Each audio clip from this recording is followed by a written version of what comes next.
Hello everyone, welcome to Chemshala. आज हम class 12 के हेलो एल्केन और हेलो एरिन चैप्टर को आगे बढ़ाएंगे। लास्ट क्लास में हमने chemical reactions of haloalkanes ये स्टार्ट किया था और first reaction that is nucleophilic substitution reaction, इसका क्या मतलब होता है उसके बारे में स्टडी की थी। आज हम नेक्स्ट सेकेंड रिएक्शन स्टार्ट करेंगे दैट इज़ एलिमिनेशन रिएक्शन। अब एलिमिनेशन रिएक्शन का मतलब क्या है?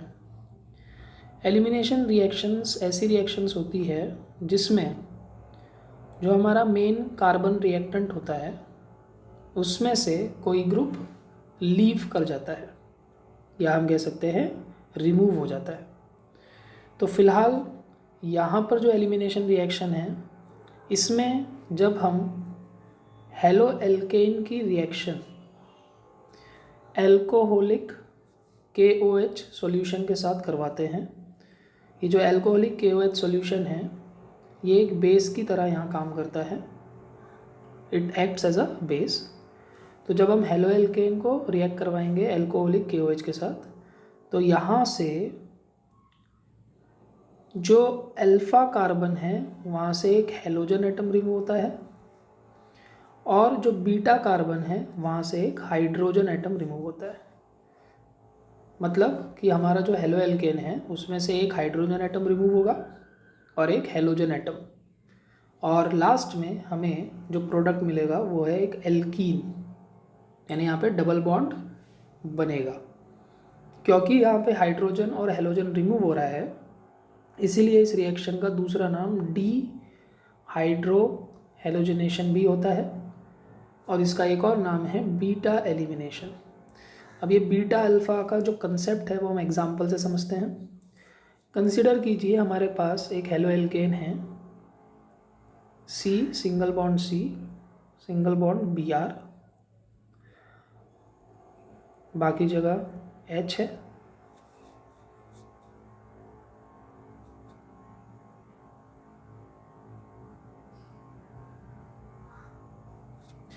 अब यहाँ पर जो कार्बन हेलोजन से डायरेक्टली अटैच होता है उसे हम कहते हैं अल्फ़ा कार्बन। मतलब कि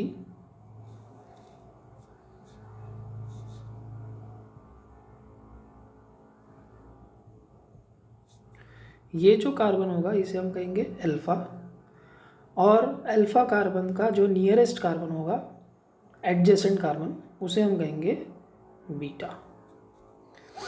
तो अल्फ़ा कार्बन कौन सा है? जो हेलोजन से अटैच है, और जो अल्फ़ा कार्बन से डायरेक्टली कार्बन अटैच है उसे हम कहेंगे बीटा कार्बन। तो इन रिएक्शंस में हमेशा जो हेलोजन है वो अल्फ़ा कार्बन से अटैच हुआ, और यहाँ पर जो इम्पोर्टेंट चीज़ है वो है बीटा कार्बन पे प्रेजेंट H। तो फिलहाल हमारे इस एग्जाम्पल में ऐसे 3 H है जो बीटा कार्बन से अटैच है, तो इन्हें हम कहते हैं बीटा हाइड्रोजन। तो जब भी रिएक्शन प्रोसीड होती है तो क्या होता है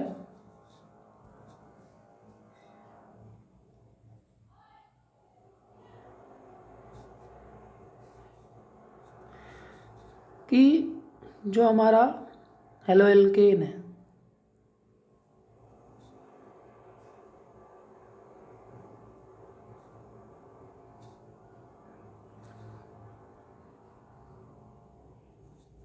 तो सबसे पहले जो हमने KOH लिया होता है वो ब्रेक होके जनरेट करता है K+ एंड OH नेगेटिव। अब इसमें से जो OH नेगेटिव है ये एक बेस की तरह काम करता है और बीटा कार्बन से हाइड्रोजन को रिमूव करता है। यानी जो OH होगा, क्योंकि ये नेगेटिव है इसके पास एक्स्ट्रा इलेक्ट्रॉन है, ये इस बीटा हाइड्रोजन को यहाँ से रिमूव करेगा, एब्स्ट्रैक्ट करेगा। इस स्टेप में ये जो कार्बन और हाइड्रोजन का बॉन्ड है ये शिफ्ट होकर यहाँ कार्बन कार्बन के बीच में डबल बॉन्ड बना लेगा।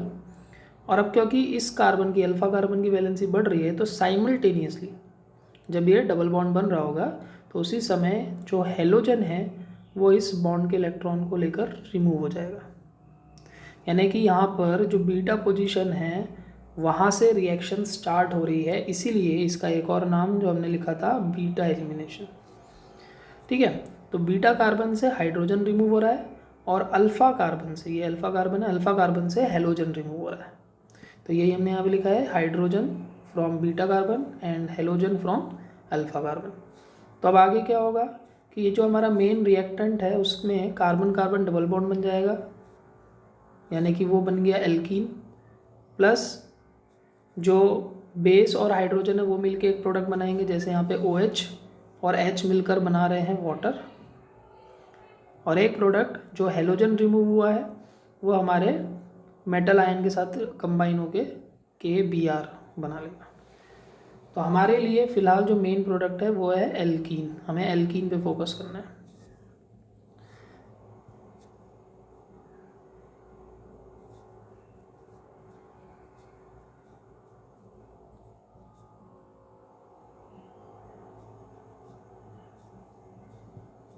तो यहाँ भी इसे रिप्रेजेंट किया है, आप देख सकते हैं। अब इसमें एक और पॉइंट इम्पॉर्टेंट है कि अगर हम हेलो एल्केन में एल्काइल ग्रुप सेम रखें लेकिन हेलोजन्स चेंज करते रहें, यानी एक बार हमने ले लिया फ्लोराइड, फिर एक बार क्लोराइड, ब्रोमाइड और आयोडाइड, और इन चारों को हमने रिएक्ट करवाया, तो सबसे आसानी से और सबसे फास्ट रिएक्शन दिखाएगा आयोडाइड। क्यों? क्योंकि हमने पहले ही डिस्कस किया था कि जो कार्बन आयोडीन बॉन्ड होता है वो सबसे वीक है, और इस रिएक्शन के लिए भी रिक्वायरमेंट ये है कि जितनी जल्दी कार्बन हाइड्रोजन बॉन्ड ब्रेक होगा उतनी ही जल्दी एल्कीन बनेगा। इसीलिए अगर हमारे एग्जाम्पल में आयोडीन है X की जगह पर, तो वो सबसे आसानी से और सबसे ईजिली रिएक्ट करेगा। Next point, if halo alkane has 2 different types of beta hydrogen, mixture of 2 alkenes is formed. अब ये पॉइंट बहुत इंपॉर्टेंट है। मान लीजिए कि हमारे पास एक हेलो एल्कीन है जिसमें जो बीटा कार्बन है वो 2 टाइप के हैं। देखिए ये है अल्फ़ा और ये दोनों हो गए बीटा। ये दोनों बीटा इसलिए हुए क्योंकि दोनों ही डायरेक्टली अटैच है अल्फ़ा से। तो अल्फ़ा कार्बन से जितने कार्बन डायरेक्टली अटैच होंगे उन सबको हम बीटा कहेंगे। अब मान लीजिए कि ये जो एक बीटा कार्बन है वो CH2 और आगे CH3 है, जबकि ये वाला जो बीटा कार्बन है ये डायरेक्टली CH3 है। तो आप देख सकते हैं कि यहाँ पर जो एक बीटा कार्बन है उस पे 2 H है और दूसरे बीटा कार्बन पे 3 H हैं, यानी कि ये केमिकली डिफरेंट है एक दूसरे से। तो एक को हम कह देंगे बीटा और एक को हम कह देंगे बीटा डैश, क्योंकि वो आइडेंटिकल नहीं है। यहाँ CH2 है, यहाँ पे CH3 है। तो ऐसे केस में जब हम एलिमिनेशन रिएक्शन कैरी आउट करेंगे तो इससे हमें प्रोडक्ट्स भी 2 मिलेंगे, यानी कि 2 हमें अलग अलग टाइप की एल्कीन्स मिलेगी। मान लीजिए कि फ़िलहाल अल्फ़ा और इस बीटा के बीच में रिएक्शन हो रही है, अल्फ़ा और बीटा डैश के बीच में। तो बीटा डैश से एक हाइड्रोजन रिमूव होगा और अल्फ़ा कार्बन से हमेशा हेलोजन, और उन दोनों कार्बन के बीच में यानी कि अल्फ़ा और बीटा डैश कार्बन के बीच में डबल बॉन्ड आ जाएगा। तो इससे बनने वाला प्रोडक्ट होगा CH3 CH2 फिर C, अब इस पर एक H भी होना चाहिए वैलेंसी के लिए, तो CH और डबल बॉन्ड CH2। तो हमारा जो लास्ट वाला CH2 है ये बीटा डैश वाला था और ये जो बीच में कार्बन है ये अल्फ़ा है। तो ये हो गई एक एल्कीन। अब दूसरी एल्कीन पॉसिबल कैसे है कि हो सकता है कि जो हमारा बेस है वो सिर्फ बीटा वाले कार्बन से हाइड्रोजन निकाले, तो उस केस में हमारा जो डबल बॉन्ड आएगा वो अल्फ़ा और बीटा के बीच में आएगा। तो उस केस में प्रोडक्ट क्या बनेगा, CH3 एज इट इज़ रहेगा, CH2 क्योंकि हमारे बीटा कार्बन से एक H गया है तो वो हो जाएगा CH, और अल्फ़ा और बीटा के बीच में डबल बॉन्ड आएगा तो ये हो गया डबल बॉन्ड CH और लास्ट में CH3 जो है हमारा बीटा डैश है। तो आप देख सकते हैं कि ये जो 2 एल्कीन्स हमें मिले हैं ये एक दूसरे से डिफरेंट है। तो जब भी हम हेलो एल्केन यूज़ करते हैं जिसमें एक से ज़्यादा बीटा हाइड्रोजन हो अलग अलग टाइप के, तो उसमें हमें एक से ज़्यादा एल्कीन्स का मिक्सचर मिलता है। अब यहाँ पर इम्पॉर्टेंट बात यह है कि ये जो दो एल्कीन्स हमें मिलेंगे इसमें से एक का अमाउंट ज़्यादा होगा क्योंकि वो ज़्यादा स्टेबल होगा, और दूसरी एल्कीन जो है वो कम स्टेबल होगी तो उसका अमाउंट कम होगा, जिसको हम कहेंगे माइनर, और जो ज़्यादा अमाउंट में मिलेगा उसे हम कहेंगे मेजर। तो हम कैसे ये पता लगा सकते हैं कि कौन सा एल्कीन मेजर है और कौन सा माइनर है, ये एग्ज़ाम पॉइंट ऑफ व्यू बहुत इंपॉर्टेंट है। तो इसे आइडेंटिफाई करने के लिए, मेजर एल्कीन को आइडेंटिफाई करने के लिए एक रूल होता है जिसे हम कहते हैं सेटजेफ रूल। अब ये सेटजेफ रूल क्या कहता है? In dehydrohalogenation the major alkene is that which has greater number of alkyl group attached to doubly bonded carbon atoms. मतलब अकॉर्डिंग टू दिस रूल जब दो एल्कीन्स बनेंगी तो उनमें से वो एल्कीन मेजर होगी जिसमें जो दो डबली बॉन्डेड कार्बन एटम्स हैं जिनके बीच में डबल बॉन्ड है उनसे ज़्यादा से ज़्यादा एल्काइल ग्रुप्स अटैच होंगे। ठीक है, अगर एक एल्कीन में डबली बॉन्डेड कार्बन एटम से दो एल्काइल ग्रुप अटैच है और दूसरी एल्कीन में 3 अटैच है, तो जिसमें 3 एल्काइल ग्रुप अटैच हो वो एल्कीन ज़्यादा स्टेबल होगी। तो इसे एक एग्जाम्पल से हम समझते हैं।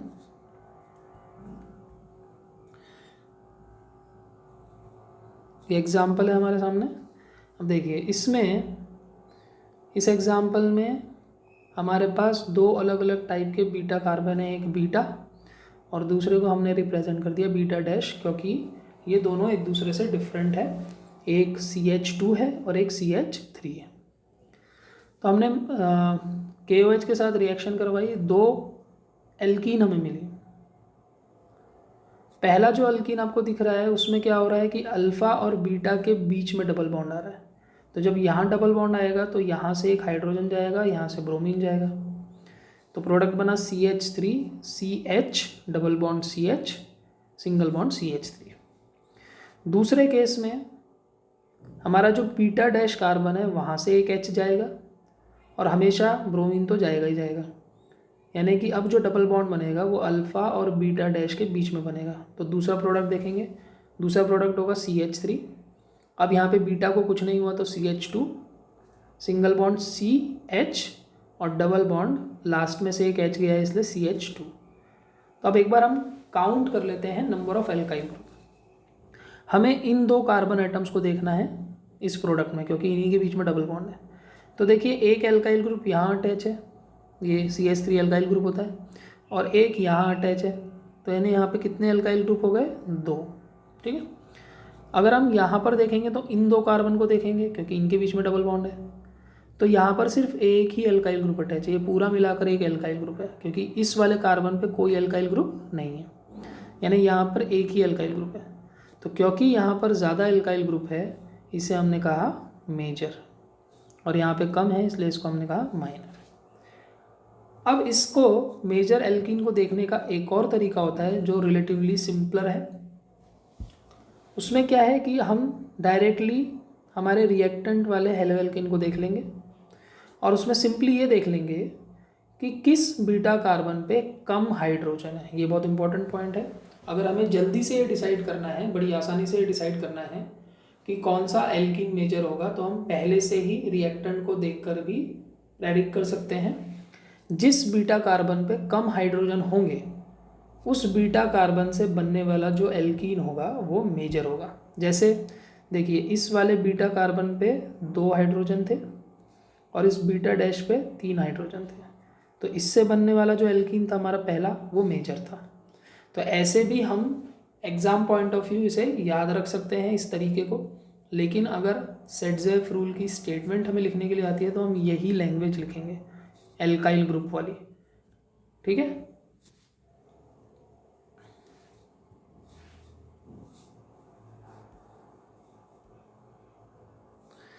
अब ये थी एलिमिनेशन रिएक्शन। आई होप आपको ये रिएक्शन समझ में आई हो। अब हमें थर्ड और लास्ट रिएक्शन देखनी है हेलो एल्कीन की, वो है रिएक्शन विथ मेटल्स। तो ऐसे तो हेलो एल्कीन डिफरेंट मेटल्स के साथ रिएक्ट करते हैं, बट हमारे सिलेबस में 2 ही एग्जांपल्स हैं। पहला है मैग्नीशियम।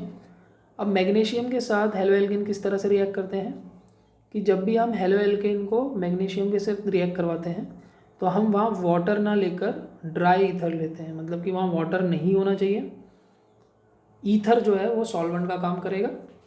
तो सिंपली जो मैग्नीशियम है वो कार्बन और हेलोजन बॉन्ड के बीच में इंसर्ट हो जाता है। तो आप देख सकते हैं R और X के बीच में Mg आ जाता है। तो चाहे जैसा भी एग्जाम्पल हो, जैसे कि अगर हम ये ले लेते हैं CH3Br प्लस Mg, तो यहाँ पर भी यही होगा कि Mg CH3 और Br के बीच में बॉन्ड बना लेगा, तो CH3MgBr। तो ये जो प्रोडक्ट बनता है इस केस में, इन रिएक्शंस में, इसे हम जनरली RMgX इससे रिप्रेजेंट कर सकते हैं। R for alkyl, Mg and X is halogen. तो इस प्रोडक्ट को हम एक स्पेशल नाम देते हैं ग्रिग्नार्ड रीएजेंट। ये बहुत इंपॉर्टेंट वर्ड है, ग्रिग्नार्ड रीएजेंट। तो ग्रिग्नार्ड रीएजेंट क्या है? RMgX। ठीक है, तो जब भी Mg रिएक्ट करेगा हेलो एल्केन के साथ, we will get Grignard reagent.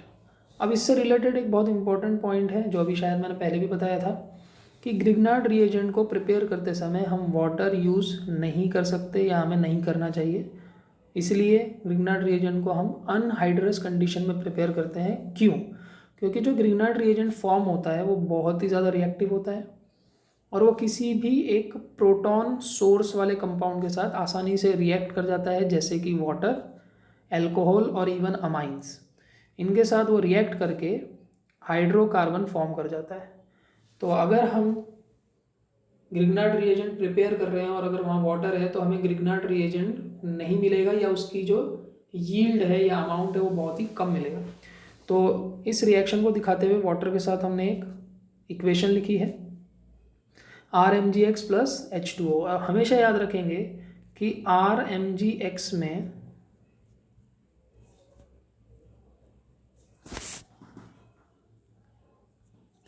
जो R होता है, मतलब कार्बन वाला पार्ट, इस पे हमेशा पार्शियल नेगेटिव चार्ज होगा और Mg पर पार्शियल पॉजिटिव, क्योंकि Mg मेटल है।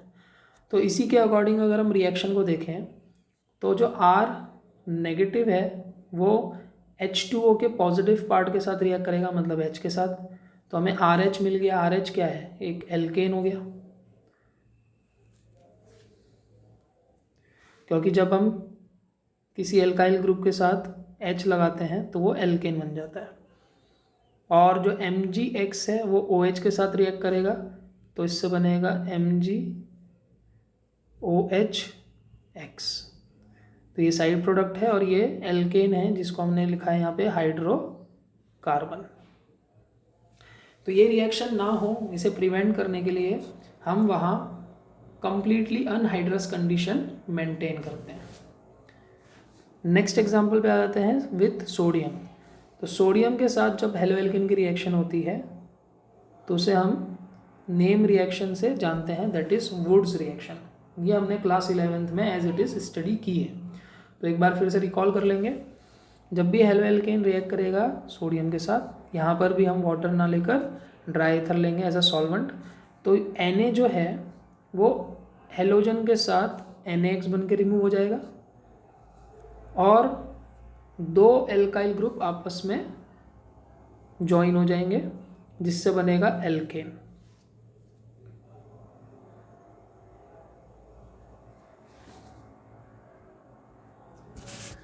ठीक है, यहाँ पर जो इम्पोर्टेंट बात है वो ये है कि जो हमने शुरुआत में हेलो एल्केन लिया है, अगर उसमें n number of carbon atoms हैं तो हमारे लास्ट वाले एल्केन में उसके twice number of carbon atoms होंगे, क्योंकि यहाँ पर दो एल्काइल ग्रुप आपस में कनेक्ट हो रहा है। तो इसका अगर हम एक एग्जांपल लें CH3Br प्लस Na, तो यहाँ पर ट्वाइस लगेगा दोनों में, तो 2NaBr as a side product अलग हो जाएगा, प्लस अब दो CH3 आपस में कनेक्ट होके क्या बनाएंगे? CH3 और ये है इथेन। अब देख सकते हैं इथेन 2 कार्बन वाला एल्केन है, जबकि हमारे हेलो एल्केन में सिर्फ एक ही कार्बन था और यहाँ 2 कार्बन है। तो इस रिएक्शन को कार्बन का नंबर बढ़ाने के लिए या डबल करने के लिए भी हम यूज़ करते हैं। अब इनसे रिलेटेड कुछ क्वेश्चंस देख लेते हैं। जैसे फर्स्ट क्वेश्चन है, predict all the alkenes that would be formed by dehydrohalogenation of following halides with sodium ethoxide in ethanol। यानी ये कहा है कि हमें एक हेलो एल्केन दिया है, उसकी रिएक्शन हमें इस बेस के साथ करवा के डीहाइड्रोहेलोजनेशन से कौन से एल्कीन्स और कितने बन सकते हैं हमें उनका फॉर्मूला बताना है। तो एग्जाम्पल ले लेते हैं। First 1 bromo 1 methyl cyclohexane. तो क्योंकि इसमें साइक्लोहेक्सेन है तो हम साइक्लिक रिंग बनाएंगे 6 कार्बन की। 1 पे ब्रोमो, तो मान लीजिए हम इसको 1 कह रहे हैं, तो इस पे एक ब्रोमीन हो गया। और उसी कार्बन पे 1 पे मिथाइल है, मतलब कि यहाँ CH3 है। तो सबसे पहले हम आइडेंटिफाई कर लेंगे कि यहाँ कितने बीटा कार्बन हैं, ताकि हमें उससे ये पता लगे कि कितने एल्कीन्स बन सकते हैं। तो सबसे पहले हम अल्फ़ा कार्बन को देखेंगे। देखिए, जिस कार्बन से हेलोजन डायरेक्टली लगा है वो हुआ अल्फ़ा, तो ये जो हमने मार्क किया है ये है अल्फ़ा। ठीक है। अब इस कार्बन से जितने भी कार्बन डायरेक्टली लगे होंगे वो सब क्या होंगे? बीटा। तो एक तो ये CH3 वाला कार्बन लगा है तो इसको हम कहेंगे बीटा। फिर एक ये रिंग का कार्बन लगा हुआ है, इसको हम कहेंगे बीटा डैश, क्योंकि ये दोनों एक दूसरे से डिफरेंट है। और तीसरा ये भी लगा है, बट ये वाला कार्बन और ये बीटा डैश कार्बन आइडेंटिकल है, इसलिए इस केस में हम इसे ना भी ले तो भी चलेगा। हमें सिर्फ डिफरेंट देखने हैं। तो ये तो सेम है दोनों, इसलिए हम इन दोनों में से किसी एक को ले सकते हैं। अब हमें इससे ये तो पता चल गया है कि यहाँ 2 एल्कीन्स बनेंगे। अब एल्कीन्स बनाने का क्या तरीका होता है? 1 बाय 1 हम बीटा कार्बन से H और अल्फ़ा कार्बन से हेलोजन निकालते हैं। जैसे पहले हम मान लीजिए अल्फ़ा और बीटा के बीच में रिएक्शन करवा रहे हैं, तो इससे क्या प्रोडक्ट बनेगा? रिंग। हेलोजन चला गया, इसलिए यहाँ पे अब सिर्फ एक बॉन्ड बचेगा। और क्योंकि उन्हीं के बीच में, इन दोनों के बीच में डबल बॉन्ड आ रहा है, तो यहाँ हम डबल बॉन्ड बना के CH2 लिख देंगे, क्योंकि CH3 में से एक H चला गया। तो एक प्रोडक्ट ये हुआ। दूसरा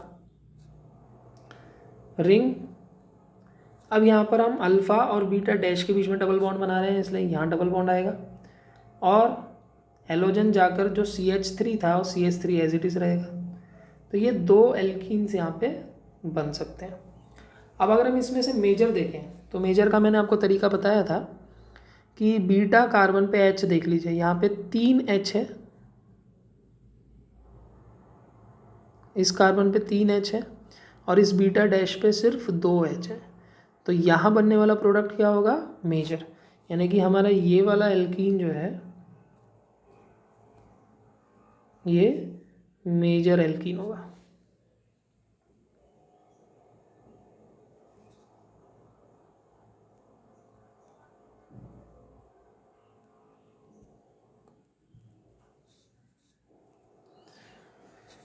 इसी तरह से आप सेकंड और थर्ड एग्जाम्पल खुद कर सकते हैं। आते हैं नेक्स्ट एग्जाम्पल, नेक्स्ट क्वेश्चन पे। Grignard's reagents should be prepared under anhydrous condition. तो अभी अभी हमने इसका रीज़न ऊपर देखा है, तो आप एज इट इज़ वो रीज़न लिख सकते हैं अलॉन्ग विथ केमिकल इक्वेशन, जो केमिकल इक्वेशन हमने दिखाई थी। थर्ड क्वेश्चन पे आते हैं। यहाँ पर आपको जो अननोन प्रोडक्ट्स हैं या रिएक्टेंट्स हैं उनका फॉर्मूला आइडेंटिफाई करना है। तो जैसे पहला एग्जांपल है जिसमें मैग्नीशियम के साथ रिएक्शन हो रही है। तो जैसे मैंने बताया था कि जब भी मैग्नीशियम के साथ रिएक्शन हो, मैग्नीशियम कार्बन और हेलोजन बॉन्ड के बीच में इंसर्ट हो जाता है। तो इसलिए जो A होगा पहले वाले केस में, हमारा जो पहला एग्जांपल है उसमें जो A होगा उसमें रिंग, और फिर कार्बन के बाद ब्रोमीन ना होकर बीच में Mg आ जाएगा, और फिर Mg के साथ ब्रोमीन होगा। तो ये हो गया A। अगर हम B की बात करें तो अभी हमने देखा था ग्रिग्नार्ड रिएजेंट जब वाटर के साथ रिएक्ट करता है तो MgBr हट के वहाँ पे H लग जाता है और MgBr अलग से MgOH Br बना लेता है।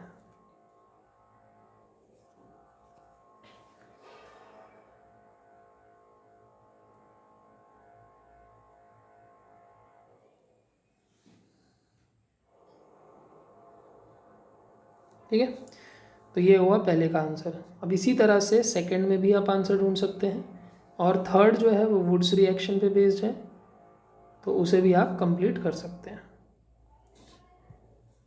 अब चलते हैं नेक्स्ट टॉपिक पे। अब हम इस चैप्टर के सेकंड पार्ट पे आ गए हैं, हेलो एरीन्स।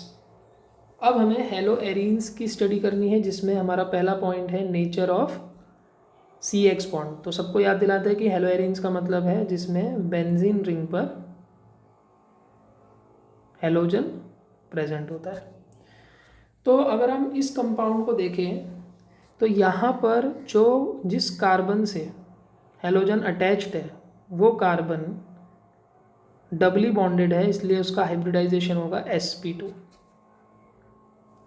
यानी हेलो एरीन में हमेशा जो हमारा मेन कार्बन होता है जो हेलोजन से अटैच्ड है वो हमेशा sp2 हाइब्रिडाइज होता है, जबकि हमने हेलो एल्केन में देखा था कि उसमें नॉर्मल कार्बन होता है जिसमें सिंगल बॉन्ड होता है, इसीलिए हेलो एल्केन में हेलोजन sp3 कार्बन से अटैच होता है। तो ये जो एक बेसिक डिफरेंस है हाइब्रिडाइजेशन का, इसकी वजह से इनके बॉन्ड पे एक इफ़ेक्ट पड़ता है। वो इफ़ेक्ट क्या है कि हेलो एरीन्स में जो कार्बन हेलोजन बॉन्ड है वो कम पोलर होता है, क्योंकि कार्बन इज sp2 हाइब्रिडाइज्ड और वो थोड़ा ज़्यादा इलेक्ट्रोनेगेटिव होगा। ठीक है, तो ये पॉइंट आपको याद रखना है। अब आप सब जानते हैं कि बॉन्ड जितना कम पोलर होता है वो उतना ही ज़्यादा स्टेबल होता है, और इसीलिए CX bond in haloarenes is more stable. वो आसानी से कंपेरेटिवली ब्रेक नहीं होगा as compare to haloalkane. यानी हेलो एल्केन में कार्बन हेलोजन बॉन्ड को ब्रेक करना रिलेटिवली ईजी है as compare to haloarene. तो ये पॉइंट आगे काम में आएगा, इस पे गिव रीजंस भी आते हैं एग्जाम में। तो आपको क्या याद रखना है, हेलो एरीन का जो कार्बन हेलोजन बॉन्ड है it is relatively more stable than और stronger than carbon halogen bond in haloalkane. Next point पे आते हैं केमिकल रिएक्शंस। अब हेलो एरीन्स में भी पहली केमिकल रिएक्शन है न्यूक्लियोफिलिक सब्स्टिट्यूशन, लेकिन यहाँ एक बेसिक डिफरेंस आ जाता है। जैसा कि अभी हमने देखा कि हेलो एरीन में कार्बन हेलोजन बॉन्ड को ब्रेक करना रिलेटिवली डिफ़िकल्ट है, इसीलिए जो हेलो एरीन्स होते हैं उन पर न्यूक्लियोफिलिक सब्स्टिट्यूशन रिएक्शन इतनी आसानी से नहीं होती, इसलिए haloarenes are resistant towards nucleophilic substitution. यानी कि अगर मैंने एक जगह एक हेलो एरीन ले लिया, फॉर एग्जांपल क्लोरोबेंजीन, और एक जगह हमने नॉर्मल CH3Cl ले लिया और इनकी रिएक्शन करवाई KOH के साथ,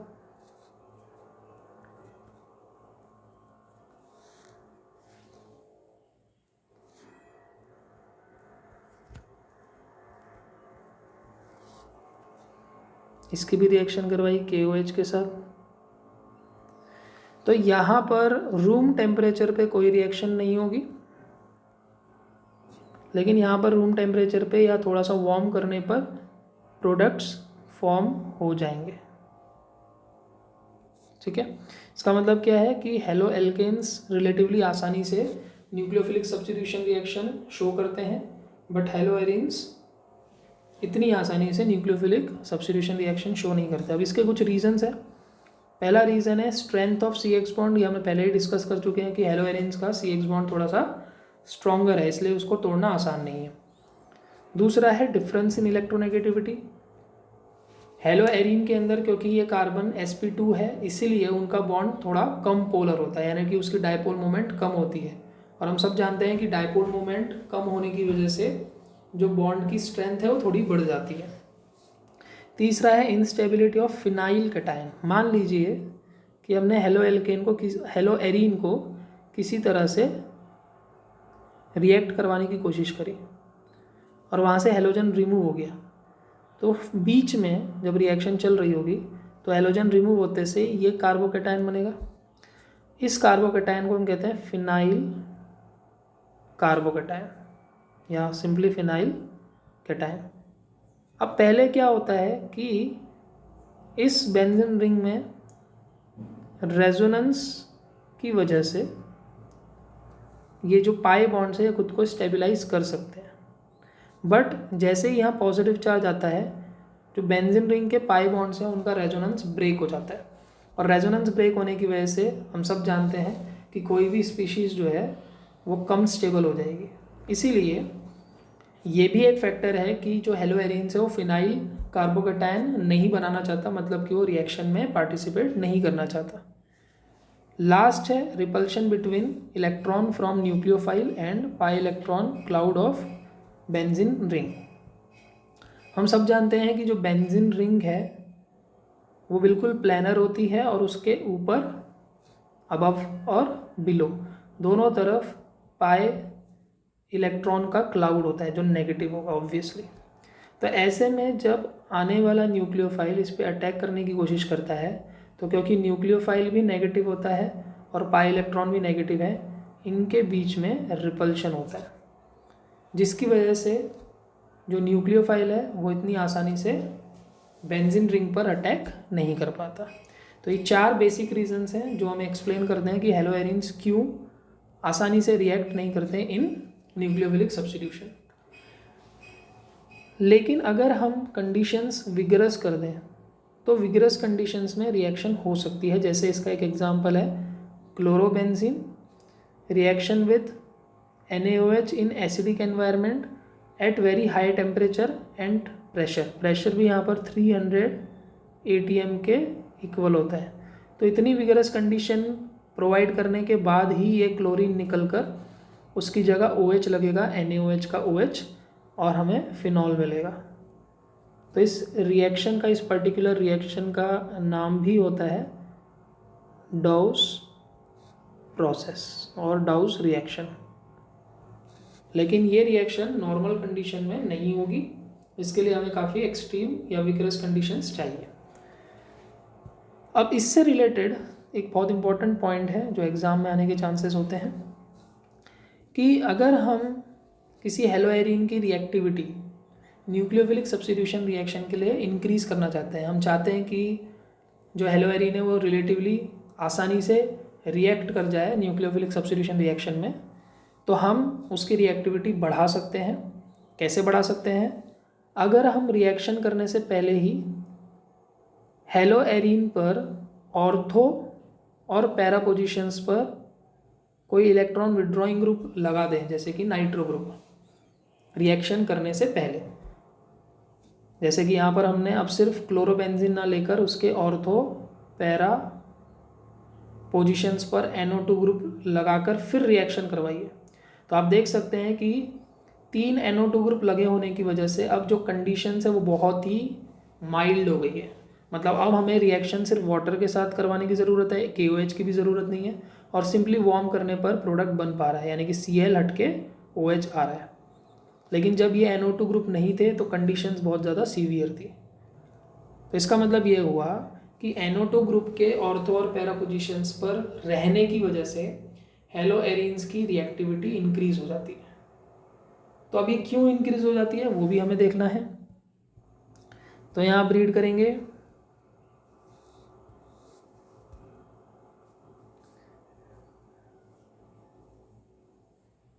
It is due to resonance stabilization of negative intermediate through -R effect of NO2। अब होता क्या है कि जब एक्चुअल में ये रिएक्शन हो रही होती है, हम यहाँ पे समझेंगे इस चीज़ को, कि मान लीजिए हमारे पास हमने क्लोरोबेंजीन लिया और उसके ऑर्थो पोजीशन पे NO2 ग्रुप है। तो जब न्यूक्लियोफाइल अटैक करता है, फॉर एग्जांपल OH नेगेटिव यहाँ पे जब अटैक करता है तो यहाँ एक इंटरमीडिएट बनता है जिसमें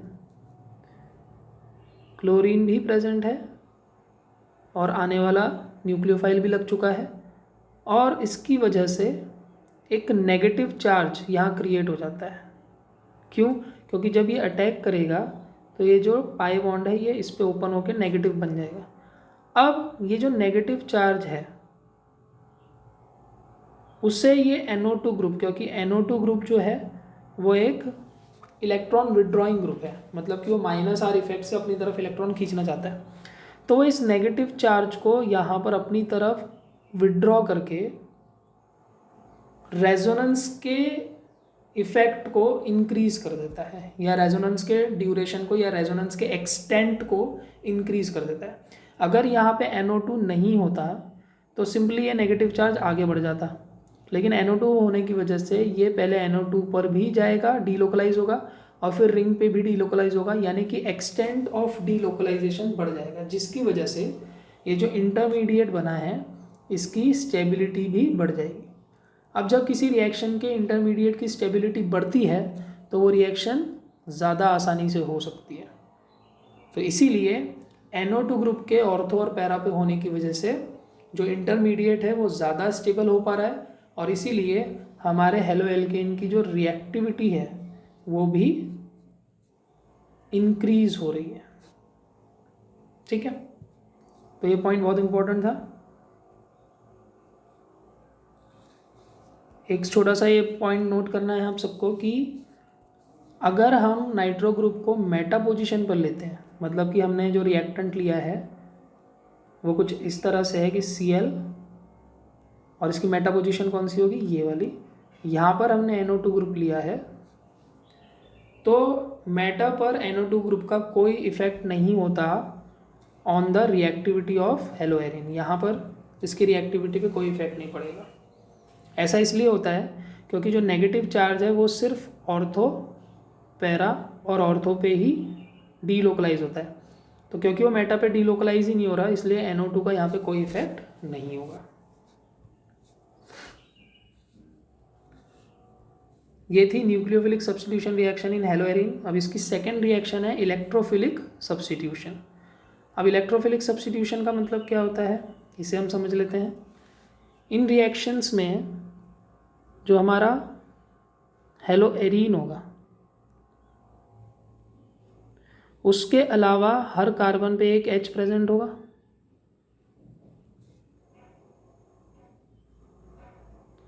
तो अब हम इसकी रिएक्शन एक ऐसे रिएजेंट से करवाएंगे जो इलेक्ट्रोफाइल जनरेट करता हो। इलेक्ट्रोफाइल हमेशा हमको पता है पॉजिटिव होते हैं, तो ये जो इलेक्ट्रोफाइल है ये नेगेटिव कार्बन पे ही अटैक करेगा। अब हम सब जानते हैं कि जो हेलोजन है वो डोनेटिंग ग्रुप है, तो डोनेटिंग ग्रुप होने की वजह से वो बेंजीन रिंग के ऑर्थो पर नेगेटिव, पैरा पर नेगेटिव और फिर ऑर्थो पर नेगेटिव चार्ज को सर्कुलेट करता है। ठीक है, since halogen is electron donating group, so through plus R effect it creates partial negative charge on ortho and para position, जिसकी वजह से जो आने वाला इलेक्ट्रोफाइल है वो इन्हीं पोजीशंस पे अट्रैक्ट होता है। तो या तो वो ऑर्थो पे लगेगा पहली पॉसिबिलिटी, या वो आकर पैरा पे लगेगा सेकंड पॉसिबिलिटी।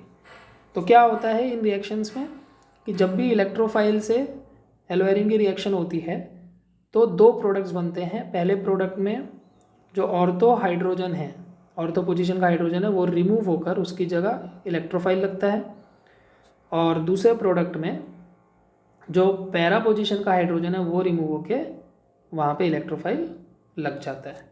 तो इसके कुछ एग्जांपल्स देखेंगे। Halogen atom is electron donating hence ortho para directing, ये हमने क्लास 11th में भी स्टडी किया था। ऑर्थो पैरा डायरेक्टिंग का मतलब होता है कि आने वाले इलेक्ट्रोफाइल को वो ऑर्थो और पैरा पोजीशन पे भेजेगा। तो जो हाइड्रोजन एटम ऑर्थो और पैरा पोजीशन पे होंगे वो आने वाले इलेक्ट्रोफाइल से रिप्लेस हो जाएंगे और हमें ऑर्थो और पैरा प्रोडक्ट्स का एक मिक्सचर मिलेगा, जिसमें से पैरा प्रोडक्ट हमेशा मेजर होगा। क्यों? क्योंकि उसमें जो हमारा हेलोजन है और जो आने वाला इलेक्ट्रोफाइल है वो मैक्सिमम डिस्टेंस पे होंगे, तो उनमें रिपल्शन मिनिमम होगा, जबकि ऑर्थो वाले में ये दो ग्रुप्स काफ़ी पास होंगे इसलिए इनमें रिपल्शन थोड़ा ज़्यादा होगा। इसलिए पैरा हमेशा मेजर होता है। तो अब हम इसके एग्जाम्पल्स जो आपके सिलेबस में वो देख लेंगे। ये सारे एग्जाम्पल्स हमने प्रीवियस ईयर भी स्टडी किए हैं। मान लीजिए हम क्लोरोबेंजीन की रिएक्शन करवा रहे हैं। पहला है Cl2 in presence of anhydrous AlCl3, इसे हम कहते हैं क्लोरीनेशन। तो आने वाला इलेक्ट्रोफाइल भी क्लोरीन है, इसलिए एक क्लोरीन तो पहले से ही था और जो दूसरा क्लोरीन है वो हमारा इलेक्ट्रोफाइल वाला है। तो पैरा पे लगने वाला मेजर प्रोडक्ट और ऑर्थो पे लगने वाला माइनर।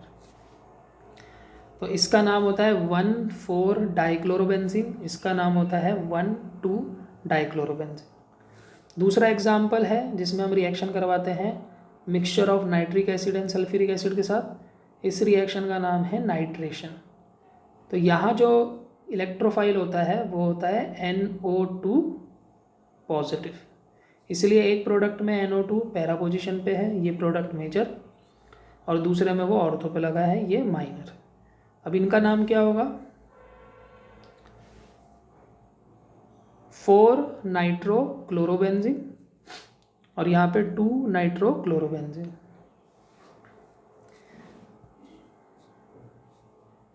तीसरा एग्जाम्पल में हम हेलोएरिन की रिएक्शन सिंपली कंसनट्रेटेड H2SO4 के साथ करवा रहे हैं, उसके साथ इसकी हीटिंग रिएक्शन करवा रहे हैं, इसे हम कहते हैं सल्फोनेशन।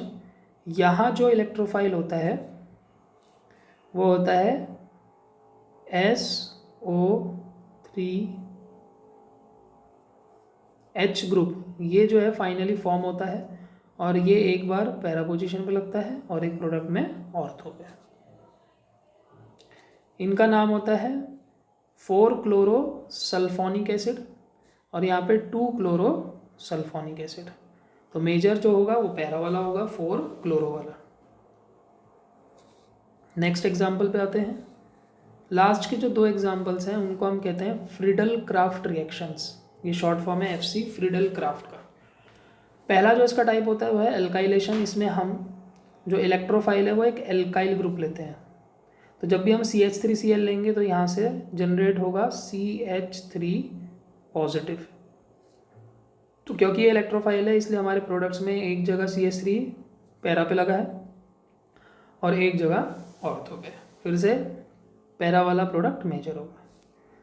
बिल्कुल इसी तरह से दूसरे केस में हम असाइलेशन रिएक्शन करते हैं। अब असाइलेशन का मतलब क्या है कि इसमें हम CH3CO यानी कि किसी R के साथ जब CO ग्रुप लेते हैं तो उसको हम असाइल ग्रुप कहते हैं और रिएजेंट के तौर पे हमने उसको हेलोजन के साथ लिया है in presence of anhydrous AlCl3। ये ज़रूर है क्योंकि कैटलिस्ट का काम करता है।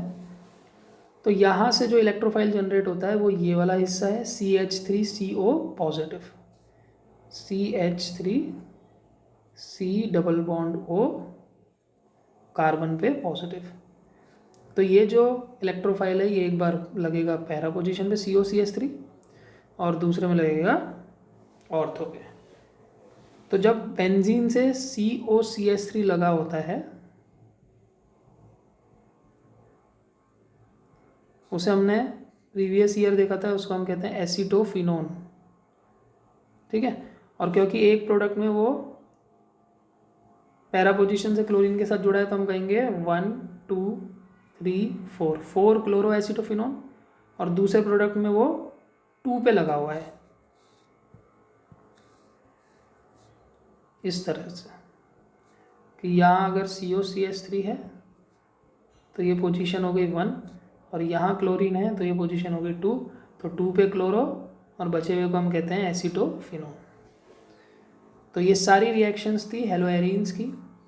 इस चैप्टर में इतना ही कंसेप्ट, इतना ही कंटेंट आपके लिए था। आई होप आपको अच्छे से समझ में आया होगा। अब कुछ क्वेश्चंस देख लेते हैं जो हमारा आज का लास्ट वाला पार्ट था हेलोएरिन का, उसमें से कैसे क्वेश्चन आते हैं। तो पहला क्वेश्चन है give reason the dipole moment of chlorobenzene is lower than that of cyclohexyl chloride. तो एक तरफ बात कर रहे हैं क्लोरोबेंजीन की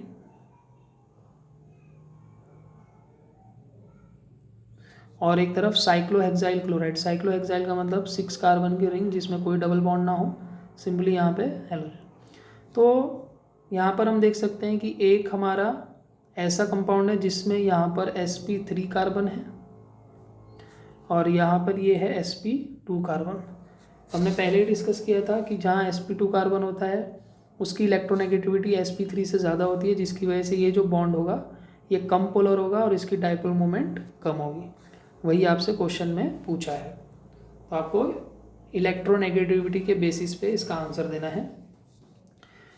दूसरा क्वेश्चन है CX bond length in halobenzene is smaller than in CH3X। मतलब कि एक जगह हमने हेलोबेंजीन लिया, बेंजीन से हेलोजन लगाया, और दूसरी जगह हमने सिंपली CH3X ले लिया। अब क्योंकि हम यहाँ पे बॉन्ड लेंथ की बात कर रहे हैं, तो बॉन्ड लेंथ के केस में आप जो फैक्टर की बात करेंगे वो होगी रेजोनेंस। आप सब जानते हैं कि हेलोबेंजीन के केस में जो हेलोजन है उसके लोन पेयर रेजोनेंस में इन्वॉल्व रहते हैं इस तरह से। अब इसकी वजह से क्या हो रहा है कि हेलोजन और कार्बन के बीच में पार्शियल डबल बॉन्ड कैरेक्टर यहाँ पे आ जाता है। जब हम रेजोनेंस देखते हैं तो रेजोनेंस की वजह से यहाँ पे जो कार्बन हेलोजन बॉन्ड है वो पार्शियल डबल बॉन्ड हो जाता है, जबकि यहाँ पर ऐसा कोई रेजोनेंस नहीं हो रहा है, इसलिए वो सिर्फ सिंगल बॉन्ड है। और हम सब जानते हैं कि जैसे जैसे बॉन्ड ऑर्डर बढ़ता है, यानी यहाँ पर अगर हम देखेंगे तो बॉन्ड ऑर्डर होगा 1.5, लगभग 1.5, यानी 1 से ज़्यादा होगा, और यहाँ पे बॉन्ड ऑर्डर होगा 1। तो जहाँ बॉन्ड ऑर्डर ज़्यादा होता है वहाँ की बॉन्ड लेंथ कम रहती है। तो यहाँ इस केस में आप बात करेंगे रेजोनेंस, जो आपके कीवर्ड्स होंगे वो रेजोनेंस और बॉन्ड या डबल बॉन्ड कैरेक्टर, और लास्ट में उसका रिलेशन होगा बॉन्ड लेंथ से। मतलब कि इस क्वेश्चन में आप इलेक्ट्रोनेगेटिविटी के फॉर्म में बात करेंगे और इस क्वेश्चन में आप बात करेंगे रेजोनेंस और डबल बॉन्ड कैरेक्टर के हिसाब से। Last question, haloarenes are less reactive than haloalkanes towards nucleophilic substitution. तो इसकी जो रीजनिंग है वो हमने यहाँ पर ये 4 रीजंस दिए हैं। आप अपने हिसाब से कोई भी 2 रीजंस या 3 रीजंस शॉर्ट में लिख सकते हैं। लास्ट है कंप्लीट द रिएक्शन। तो अभी थोड़ी देर पहले हमने ये रिएक्शन देखी है कि यहाँ पे क्लोरोबेंजीन है और रिएक्शन करवा रहे हैं CH3Cl in presence of anhydrous AlCl3। तो ये कौन सी रिएक्शन हुई? FC alkylation. तो एल्काइलेशन में क्या होता है कि एक प्रोडक्ट में